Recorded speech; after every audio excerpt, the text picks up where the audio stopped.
Hi. Hi, John. Um, I spoke to you last night. It was very hard. It was a very hard discussion. It's, I can't believe, after all the years we've known each other, 23 years, that you're so sick right now and you're dying. And it's killing me inside. It's crazy. I wanted to spare your pain so bad.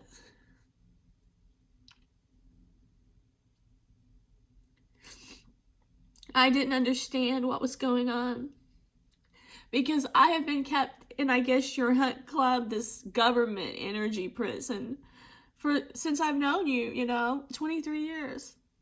And I have become, with the space weapons and everything, I have become, my head has been in such pain from their weapons and feeling so numb that they tell me they're taking me away from reality and my identity because they want to make me a sacrifice. And while you were suffering, you were sending all of these messages to try to help educate me about what's going down and put the pieces together and everything. You think you're this beast, this Satan type of character, like everyone in your hunt club that the world is turning into these days, that's ran by a government, dark branch of government. You think you're this awful, awful beast and everything, and you want to take me to hell. And all I could do was hate myself for all the years that I rebelled you and I put you down. And I was fighting with you in the shadows when a lot of the times it was members of your hunt club. Some of them said that you sent me. I don't know if it's true or not. And a lot of them came from like the Stephen King clown club. So all the time when they were telling me things that only you knew and things that had been done to me and putting all the blame on you, I didn't know it was a whole group of famous people that were putting all this ritualistic tribal stuff everywhere, even trying to latch onto my husband's kids, breeding killers through psychiatrists and psychologically programming people. I had no idea, John. Here I was thinking you were this dark phantom figure like in your books, The Figure, and it was you were the one behind it. I was so naive when I met you because I had read your books when I was 16, and you were the most compassionate, sensitive person. And all your stories, you design a perfect couple and you create the perfect nursery. And the dad is always doting over the children, and you touched on every sensitive nerve that's human in every story for every character. And it really showed me a sensitive, deeper side of humans that you just don't see on the surface. And because you were so gifted at understanding the soul and psychology, when I read your book at age 16, I thought you were the perfect family man, and someday anyone would be so blessed to meet someone like you. And I thought you said you had little girls in the story. Well, I read your books, and then years later, after I got married and everything, you hadn't published, and I couldn't understand why you weren't writing anymore. And I was in the grocery, and I saw one of your books, and I was elated.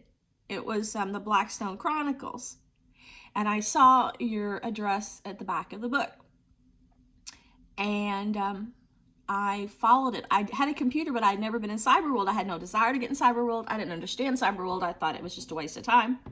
But because my mom had been diagnosed with an incurable illness, and my husband was traveling a lot, and I was feeling really, I didn't have a social life, and I was feeling so alone at home each day. I wanted some form of way to socialize, to write. And I had written my whole life. My heart and soul was in my work, everything. Everything I believed in, I put in print. And I had been writing since I was small. And then I went to your Red Hen Diner, and you came in there, and we conversed. And for 2 years, I went nowhere in Cyberworld but writing forums, only publishing sites, because I didn't know so I didn't know how to venture. I didn't even know how to surf the internet. I didn't even know how to even look things up, but I just typed in the address. And so I found out later movie companies had used the things that I put at your site. Especially the one about the darkness and how I had seen this. I thought the devil was as black as night. You couldn't see him because he was the darkness in my story. And they put that in a movie. And then I wrote about something else, and it was turned into Wrong Turn. And so after people had robbed me and everything, I had no idea it was being done until I received an invitation to go to a conference you were lecturing at in Maui. And someone started telling me they were my secret admirer, and they would send me a black and white phantom picture of a admirer, a cartoon with a trench coat on. And they would play the song, Somebody's Watching You. I had no idea at the time Somebody's Watching You is a government song. So all along, when they're telling me that you're my secret admirer, and I started role-playing as Christine, and I made you the Phantom of the Opera without knowing this group even used that as a symbol. I just knew it. I went to this conference, and you became my teacher. And you said, ask if I submitted this story before it became the movie Wrong Turn, and I said yes, and you told me to keep up the good work. You were very alluring, but there was something about you that made me lose all my composure, something about you that made me very weak, and I couldn't understand what on earth it possibly could be. I noticed you had the darkest eyes up close I'd ever seen.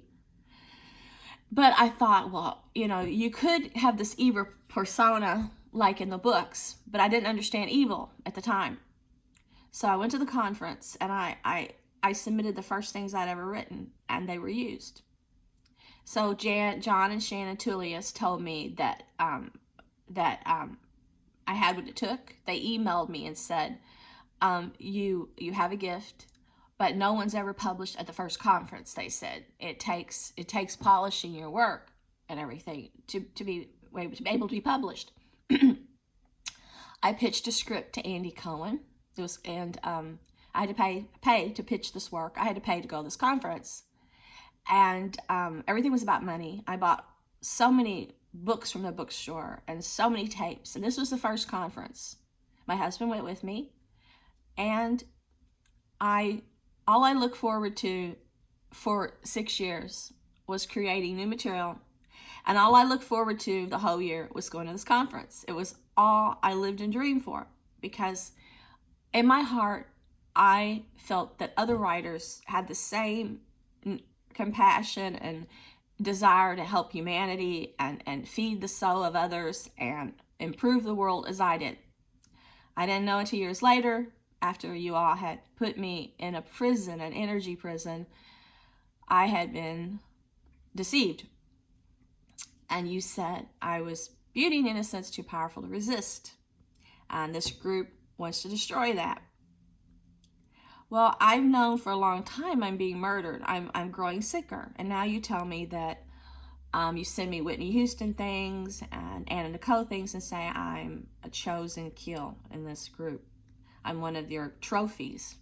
And when I look on the walls of the poor, lifeless animals, I feel how you've taken the stuffing out of my brain, how you have given me to a point to where I'm losing all substance. And these attacks were terrible, and last night I had to call 911. While I was talking to you, you said I was your soulmate, but you kept sending me aorta pictures of a heart. I kept getting threats. And then someone on the computer, which has been happening forever, the locals and some people in military were threatening my dad. They've been doing that for a long time, and they have attacked him in my town. But while we were talking, they were trying to intercept the conversation, and they were even using those weapons that burn me from above. You say it's NASA. I don't know. But after you had pictures taken at NASA, after the conference, a NASA scientist came and approached me on the beach when I was just sitting out in the sand away from everybody and sat beside me and wanted to take pictures of me and wanted me to go to the telescope and then tried to get me to go to a conference in Honolulu. I must have been chosen. And people said, you're the chosen one, and I didn't quite understand what it meant. And so my only regret now, John, that you say you're dying, is if I was going to be enslaved for 23 years, you're on the computer with me every day. So you definitely say we have a very strong relationship. It kills me to think not only did I lose my life because your group kills people, sucks people's souls dry. You say, I'm dead now. I'm not the person you used to know. And you said this happened a year ago. You said I'm finally damned, but it took all this group forever to get me to that stage to where I've lost my soul. And you said, and you told me last night with messages on Pinterest, you said you were the strongest one. And those groups always tell me I was the strongest one. It took forever. And the biggest sin, I think, is not just giving all my time and attention to cyber world in this group that was stretching my mind, antagonizing me. You told me the other day I may opened a new coffee pot. I got a single cup coffee pot maker and tried it out. So I opened it in the kitchen day for yesterday. Well, you're finally revealing to me you see everything's in my home. You sent me a picture of a cup, just like the cup I used, the white one. And then you sent me more pictures yesterday to reveal you've been watching me in my home probably the whole time they put these cameras in here. And these cameras, I never knew until they told me 11 years ago that I was being put in porn stuff without my awareness, and they're doing cartoons of me naked through Disney. It's my body, my face. I had no idea.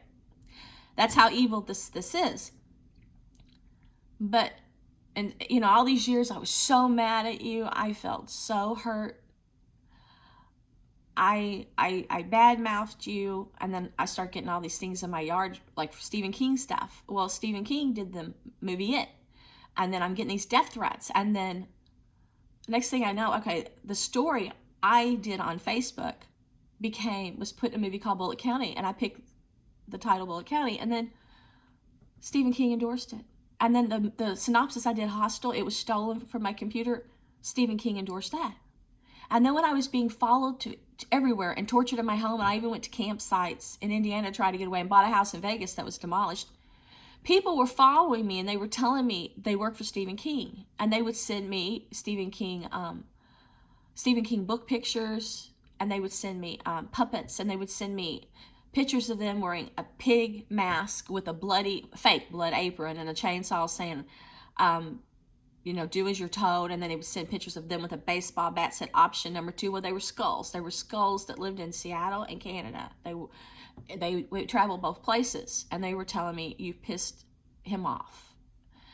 And a lot of these people are linked to military, and if you go to their pages, they did Satan worship shit, and they're trying to get me into pagan stuff. But lately, the worst threats, they're sending me Stephen King stuff. And I know that you said that your publisher took an interest in you because they wanted to make you like the new Stephen King. You said they even at one time tried to send you on a date with Jacqueline Kennedy Onassis because you're so good looking.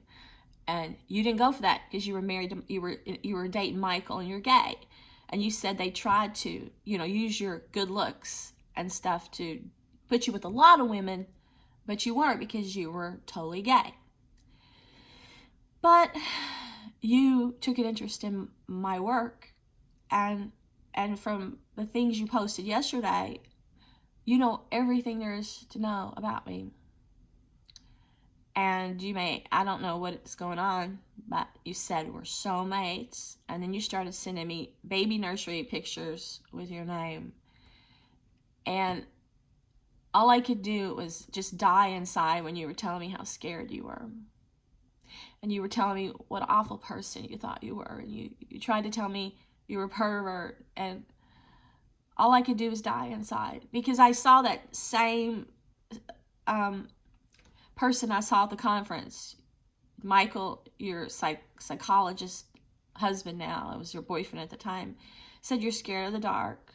And when you said you were little and you saw shapes and figures in the night or had nightmares and they were witches and stuff and they cackle, well, I did that.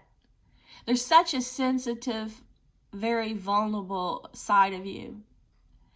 And that side of you is what I saw at the conference. When this group put me on their hit list and started following me, Your eyes look more wounded than I've ever seen, and you looked as if you were in tears. And then when you came up and you told me, when I was writing to everybody at the banquet, watch out world, when Sherry's writing, and then when Michael was sick and in the hospital, and you had some time to talk to me, you told me that I wrote like Emily Bronte. That was years ago. And then yesterday, when you were really sick, you wanted to let me know. You sent me the Emily Bronte books and pictures and told me to read more, and you encouraged me to keep writing. And I just screamed and broke down when you said you were hurting from top to bottom. And all of a sudden reality hit me. The 23 years that you've been this phantom in the shadows, I didn't understand, when you could have really been a true friend. And you know, our relationship could have even grown stronger because I admired your talent so much. You preferred to use these gangs and play these psychological head games with your hunt club, and use this hunt club to just put me in this prison, to take my life force, to murder me. And you sent me a picture that was supposed to be you, that Mustafa online had sent me, when I was so enslaved spiritually and I couldn't break free and I felt like my soul was in turmoil.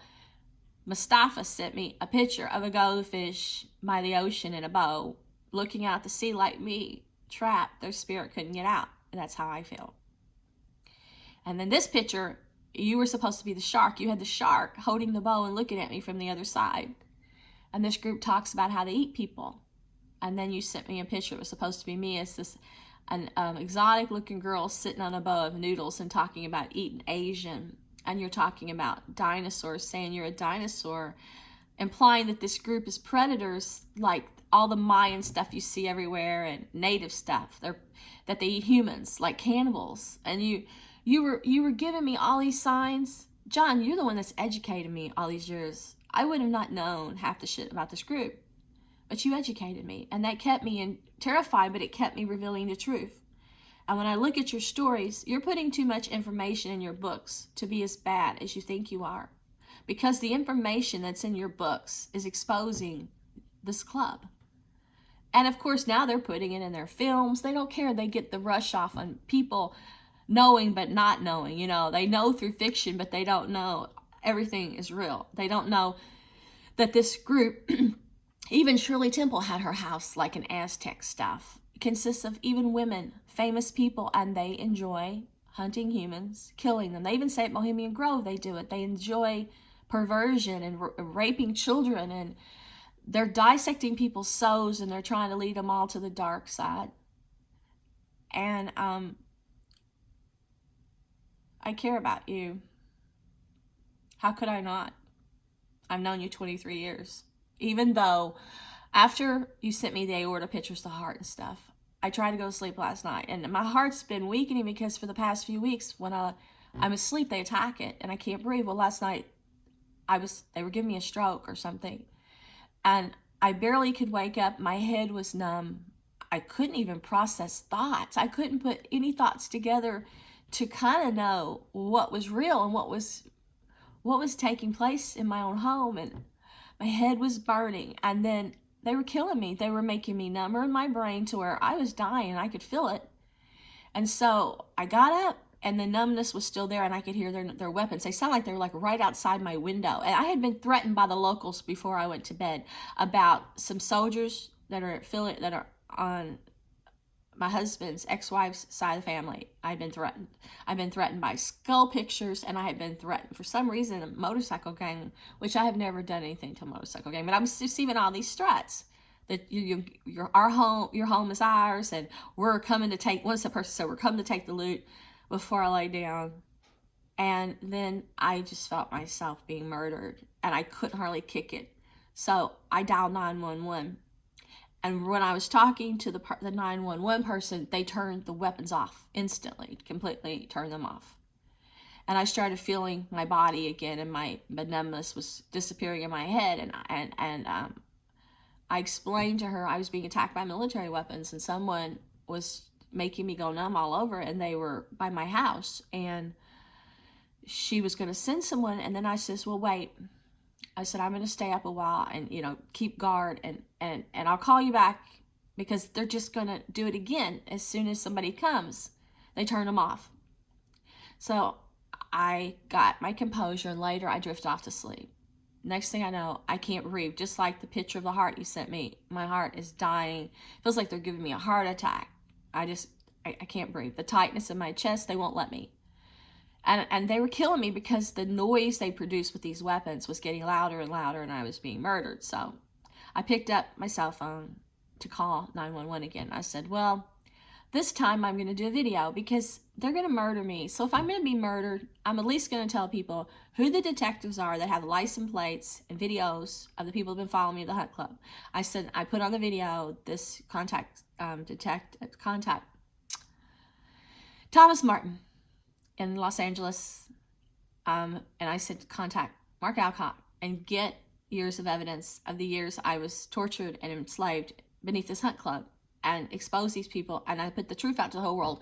And as soon as I did that, they stopped, because they don't want that kind of exposure. As soon as I drifted off a third time, they started attacking again. And then I got up and I just started doing another video. I mean, they're moving in for the kill.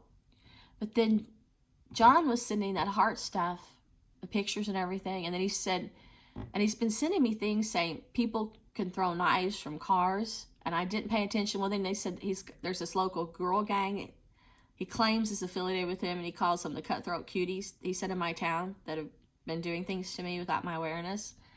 This was all coming through Pinterest at the same time. He's talking to me, telling me things only the horror writer would know, and even showing me pictures of, like, he loves glass museums, glass museums, and all the things I've known about him through the years. Okay, he gave me a pin in Maui, sent a picture of the pin to let me know it's him. But then, is it him sending the heart threats, or is it the other people interacting at the same time he's talking to me? Because this branch goes up, I think, to the dark branch of CIA. So if he's not getting credit for all the things that are being stolen from me, and they're putting him in poverty, you can see that the Hollywood players have a lot more clout than the publishers and the game people that John is affiliated with. So you can see how there's been a very dark group playing with my mind. At the same time, John has been talking to me. So is John just a small player? People say he's been the one all along sending these people after me while stealing from me and taking credit. If that's the case, why is he living in a place in Maui now that seems like a convalescent condo with his partner and claiming that he's broke? Why? Why is that happening? But I have the kind of heart.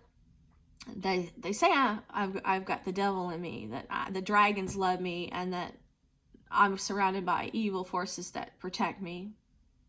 All I know is I have the kind of heart that when I'm dying, they said they'd make me fat and old and ugly 20 years ago. Now they say we've destroyed your body, your face, and now they're blinding me. I kept getting these blind things that had salt on them. Things were blinding you, and I woke up each day. I can't even see. Yesterday I was driving. I couldn't even see the big signs, the big ones. And I was just, nothing's focusing now, and nothing has detail. And they don't want me to be a photographer. They want to just destroy everything that's about me. And then they're telling me, and he's telling me, he said, I'll see you in hell. They want to take me to hell. And he's scared to death, and he's sending pictures of himself as a black ghost. And he's saying, when you die, you go up, and you become an alien or ghost.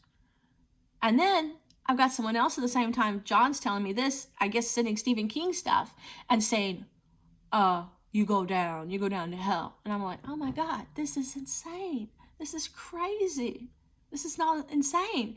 And John's sending me all of this Rome and things. They've got this dream of rebuilding Rome, and he's sending me the gay singer from Queen. And they live in this fantasy. But now that he's dying, I'm saying, John, please ask Christ forgiveness. Talk to God. I said, just please. And he won't do it. He wants to talk about sex and things like that this group is really into. And I'm like, they're into all this perversion stuff, and I don't have anything against John. If he wants to be gay, that's fine. That's fine. But when this group talks about being into seducing children and destroying their minds because they say that it kills me. I just cry and die inside. Because when I was a little girl, I thought you're supposed to protect children from those kind of people, and I thought they were the monsters destroying the world.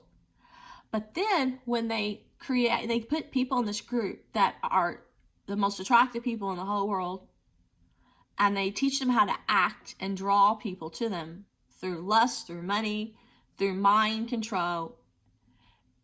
You get sucked in and you don't even know. You don't even know it. You just don't realize it. I mean, in my whole life, I never was the kind of person that ever had lust for anyone. And, and it's something that I like. Me and my husband, I don't look at porn or anything, and I don't dress up, and I don't, what I love about my husband is it's not sex, it's love. It's love. And Sister Alwyn used to tell me there's procreation and there's recreation. And when you take the love out of sex, it becomes recreation. And men value, she says, always say, so wait to hold on to your virginity for only one person and have that respect in the relationship. And then it's godly and it's heavenly and it's beautiful. And me and my husband had that kind of heavenly relationship. This group is nothing but lust. And now they're trying to get me to get into porn. And they told me yesterday, they sent me a cartoon. When you're a stripper, there won't be no God there. And John has this war with God. He has this war with God. And it was just, I don't know why I lose myself to predators. I don't know why they kill me and I still cry and I want to save them. I don't know why. It's a weakness, but I'm sucked into the darkness because of my heart. I'm sucked into the darkness because I want to help them. And then I go to bed hating myself. One, because I didn't try harder to save him. The 23 years I should have never been putting him down and warning the world about this hunt club. I should have been spending 23 years being kind to him and trying to save his soul. That's what I should have been doing.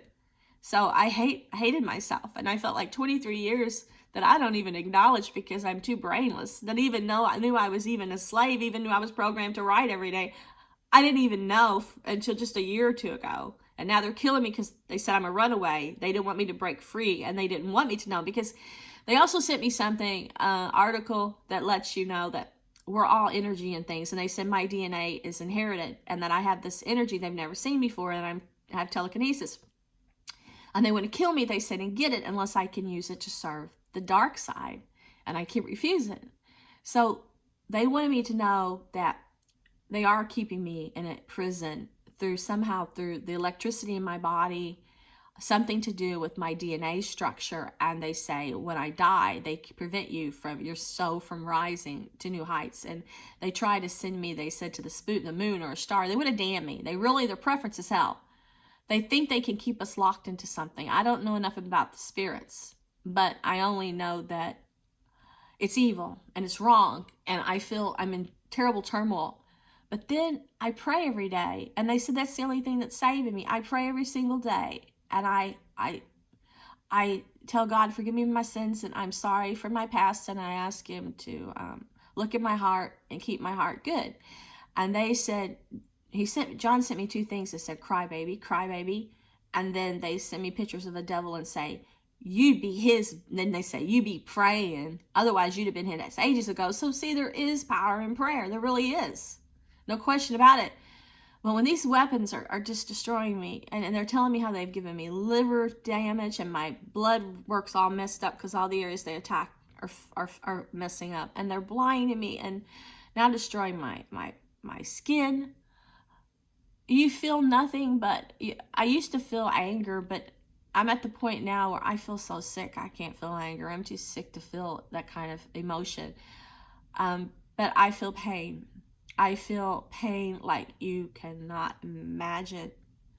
I feel so bad because John has been here all these years as an admirer and someone, as an educator, but at the same time, he gets off on hurting me. He sent pictures of where they've been attacking my spine and tearing it and making me blind, as if he relishes the suffering. If this whole group is they're Satanists and they relish killing you, but at the same time there is something in their being that they like, that likes you.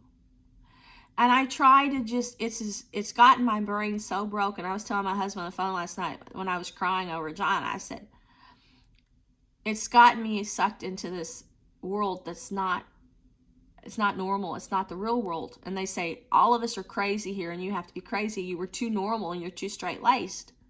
And you can't be Christian. This is not a world you want to be in. It's demonic. It's abusive. It's destructive. It's cruel. And when I talked to psychiatrists and I asked Park Dietz before, could he probe the horror writer to see if he was a serial killer and if he belonged to a club, a kill club of government? I said, please tell me. And then I said, do you know a psychiatrist I can see? Because these people are trying to get me to kill myself and they've got me ready to have a breakdown. So he referred me to Melvin Lansky. I talked to Melvin Lansky. Melvin Lansky says, don't get on the computer. Don't get on the computer. That's how you're given a mind control. That's how they're programming you. And he said that lust is something he thought was good. And I said, yeah, but this writer will not stop doing this. He goes, the writer is in love with you. He wouldn't be doing this. You're this obsession, and he's obsessed with you, not just because he's this phantom character like the devil, like Christine in Phantom of the Opera. He says because he's madly in love with you. But this is a weird way of showing it. He said, but doesn't want his lover to know, Michael. And John did grab me at the conference and grind my chest and knock the wind out of me to give me a loving embrace and everything. And then he put me in the book and as wanting to run away with me and his lover knifing me in my sleep in the story and then putting my boobs on his chest to make out and have sex because they're perverts. And he said, at least he is in his books. He said, when he was making out with me, his partner said, I killed Sherry because you were going to run away with her. And he said, if I had boobs like Sherry, you'd love me more, but you were going to run away with Sherry. So that told me early on, he goes both ways, his interest was sexual, but when you deal into a Satanist world, it's a warped kind of sexual desire. If he's attacking me with these weapons, it's not just NASA, which he was hanging out with before the NASA scientists approached me, pictures of him taking to NASA. He was heavily into aliens and all that. It's not just his partners attacking me. If he is the main person that's driving this, and they sent me pictures yesterday telling me he loves attacking my spine every night. He loves all the torture. I'm thinking in the book he puts electrodes on little kids' penises and stuff and shocks them in the story, and he does do torture in the story, but the people in Blackstone Chronicles live. And if you look at his family history, I didn't know till I saw one of his pictures yesterday. He's at a place, a Woodruff church. He said it's his ancestors built it, a very wealthy group. So he was probably from a family of the same kind of minds, abusers. And he worked in Stonewall Mental Institution, and Michael did too. And so a lot of your twisted psychiatrists are into perversion and murder and kinky stuff, and they do all this, but it's just been kept hidden from America. That's why they have these museums now you can go to where it's all human torture and the anatomy, and it's bizarre. They wanted me to see this world. They're trying to lure me into this world. But I've always questioned, when one of these people die, did they ever ask for God? I thought there's got to be a time in their life when they realize they have no control. The power is gone. And then they have to face their demons. And I always thought, well, it serves them right. Oh, yeah, people like that. I was always taught when I was a child, the devil will come back and get them, and they'll be sorry on their deathbed when he takes them to hell. You know, it's one thing to think that in your mind, but it's another thing to witness it when it's someone you've known for 23 years. And they're posting pictures of them up in space with demons floating around and them being attacked forever by demons and making hell space. And they're showing me pictures of them as this black ghost and telling me they're going to go to hell. But then at the same time, they're telling me they want to take me to hell. I'm like, what the hell is the rush of evil that you people are so enslaved by the devil? You've been intoxicated on evil your whole life. What is it? It's got such a hold on you that you're on your deathbed and you're talking about all the things you did in your life that are going to damn you forever. But you can't let go of the control of still wanting to attack and murder me. What is it that you crave to control and dominate others? And then you cry like babies and you show you're very weak. It's like you think you're tough when you're sending all these horror pictures and pictures of dead people that have been tortured.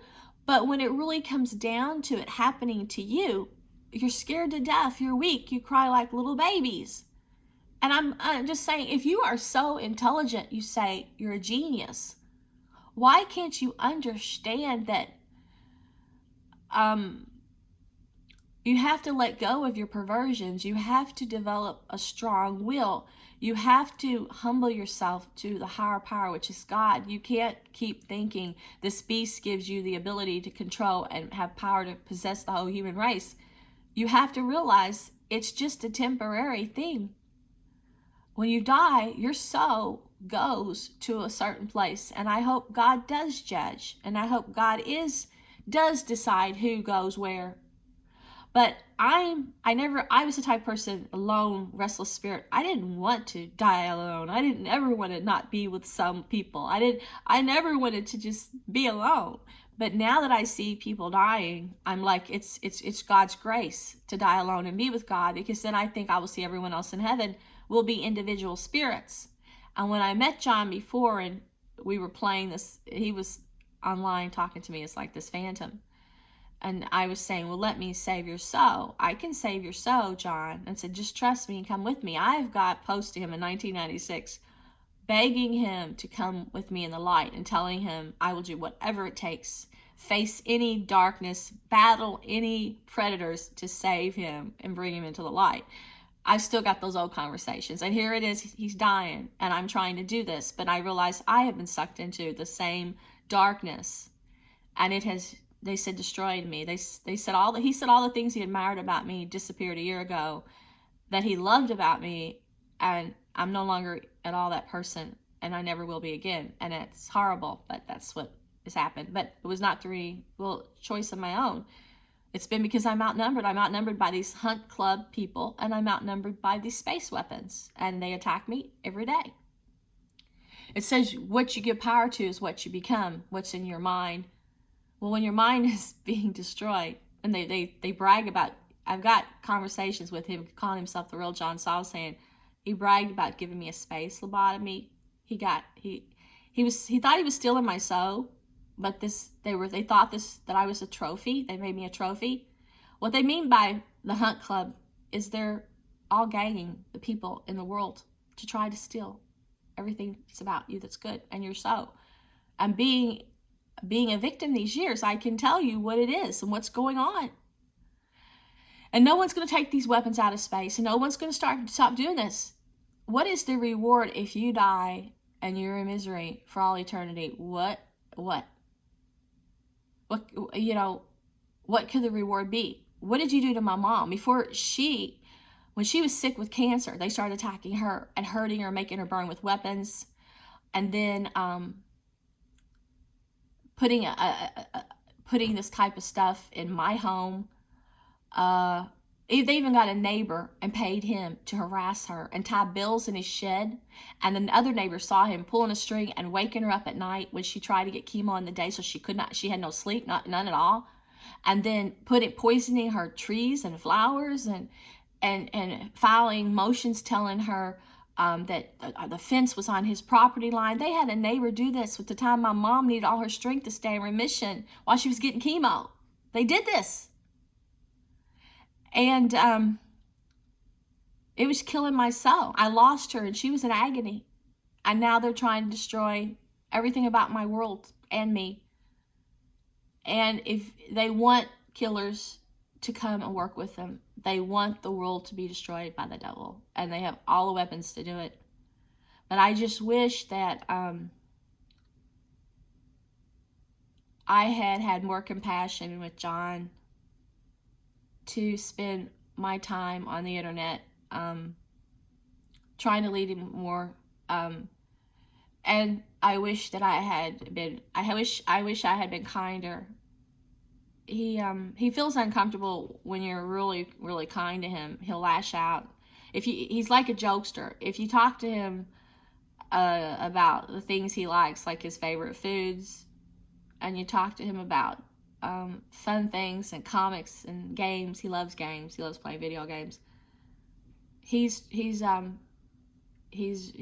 open, but when it comes to talking to him about too deep topics, he's scared. He's scared to death. He's scared to death. I think he even talks about God sometime, and then later he'll act afraid. I don't know what his real beliefs are, because if he's hiding everything, only he knows what's really driving him. But I have to say, I hated to admit it yesterday that I cared about him. That's what broke me down, was I wanted to just paint him to be a very bad person. And then I hated myself. For 23 years, I could have been nicer to him. I could have helped him. And even though I'm dying because of my connection to him, my life was taken from me. All my life's work was stolen. The 23 years I wanted to be a writer, I applied myself, and all my life, my hopes and dreams, even prayers when I was little of what I wanted to do with my life, they gave it to bad people, monsters. I wouldn't stop being a Christian, and I wouldn't do perverted things, but even though my whole life was taken by this man, I hate myself that I care, but I that's all I have to show for 23 years, is that I was in this world with him, and I was in this prison with him. And even though he says he's a shark and he was feeding off destroying me, never letting me live, just putting me in a prison and taking my life and my soul and my happiness, I'm dumb enough to care. Because I didn't know how deeply my mind was controlled. I didn't know how badly enslaved I was. And after you have been a victim for so many years, it makes you mentally ill, where you feel dark because you're in the presence of darkness, but you also, you don't feel like they've weakened my brain to where I have no willpower to fight anymore. And when you lose that, they said I'm just dead inside, and I don't really have the strength to even stay alive. When they kill all those areas in your brain that God put there to defend yourself, and they take away your free will and your freedom, your natural thoughts. They're even attacking my brain for free thoughts now. They don't want me to have any ounce of freedom. They want you to feel there's nothing left of you and that the beast possesses you. And that's the level they have me at now. And they won't stop until they think that I feel overpowered by a force and Sherry is gone. And I hear this every day, Sherry's gone. But the only thing that makes me know I'm still here is this loving heart of mine. That's loving heart. And that's why they say that he wants to rip my heart out if he lives. They said he wants to rip my heart out, and he says he wants to masturbate with feeling it beating in his hand. It's the ultimate sexual masturbation.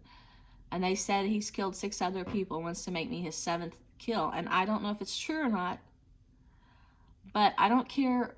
I'm starting to see that there's God in all of us. We all have a soul, and that what humans believe is not necessarily true. And I don't think I'm going to escape this thing. I think they are going to kill me.